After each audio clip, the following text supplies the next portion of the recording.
there! This month we'll be focusing on the breath. So props you need are a blanket for your head, a bolster. I have recommendations in my Amazon link, associate profile. The link is in the membership page.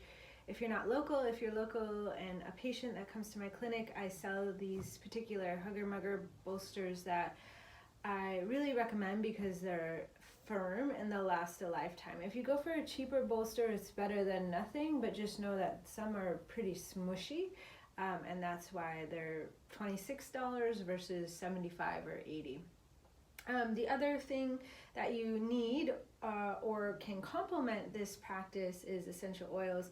Right here I have Eucalyptus globulus. Lavender is also an excellent option, frankincense. 2 Young Living blends that help to support the breath are Raven. It has a little peppermint and lemon, and then RC, which is a couple different blends of eucalyptus and lemon. So any of these will help to expand and enhance your breath passage. So what you want to do is just fold your blanket. So this is normally the storage position for blankets. You go to most yoga studios and they store the blanket like this. You just fold it in half, make a nice crease, make sure all the bumps and lumps are out, and then place this on top of your bolster. This is the easiest setup for pranayama work or breath work. In the modifications, I'll give other alternatives. And if you're a yoga teacher looking for the pranayama blanket fold method, reach out to me and maybe we can go over that in the Q&A. So what you'll do is, if you have an oil or would like to use the oils, first, of course, with the oils, this is a whole other side, but make sure you start small here and make sure you have no sensitivities. But you'll place a drop into your palm like so, or 2 if you get an extra one. Rub your hands together and inhale in. And since we're working on the breath, you can also place this on the chest, the throat. I like to put on the wrist too because the scent will linger. All right, so have a seat in front of your bolster.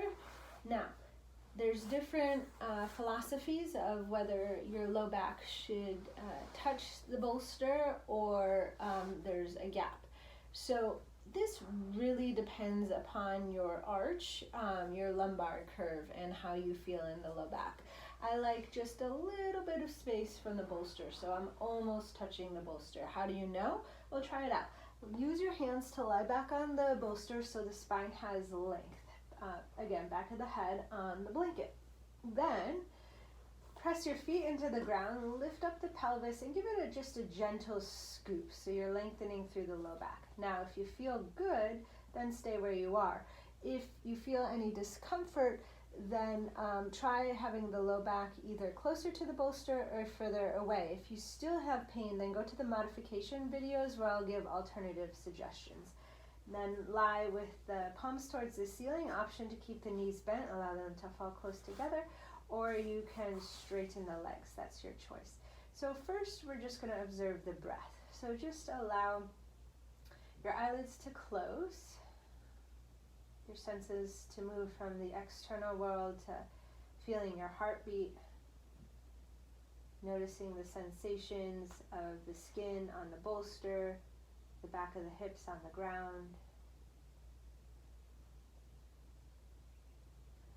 Maybe do a scan of the body, noticing if there's any tension. I forgot to mention this too, but if you do have glasses, take them off now, just place them to the side.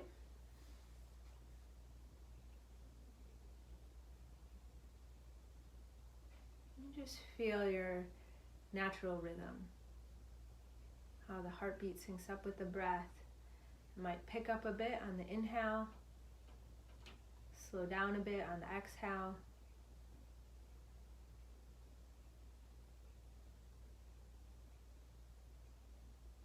Drop in.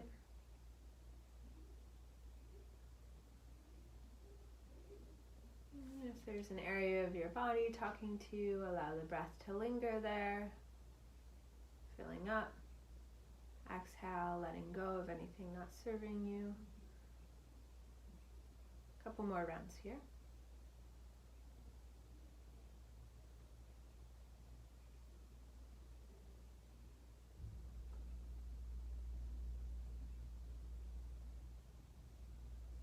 Beautiful. And then we're going to move into some belly breathing. So place one hand on your belly, one hand on your heart as you remain there on the bolster. As you inhale, allow the hand on the belly to rise and draw air all the way up to your chest. So your chest inflates and fills up. Exhale, chest deflates, belly deflates. Inhale, belly, ribs, chest. Exhale, chest, ribs, belly. And carry on for a few cycles here. This is known as belly breathing. If you're having difficulty with this, you might do something called paradoxical breathing, in which case head over to the modification videos. I'll give some suggestions. But for a few cycles here, just allow your belly to move and the diaphragm to fill up the space. As you inhale, it'll descend into the abdominal cavity. And exhale, it just recoils back up.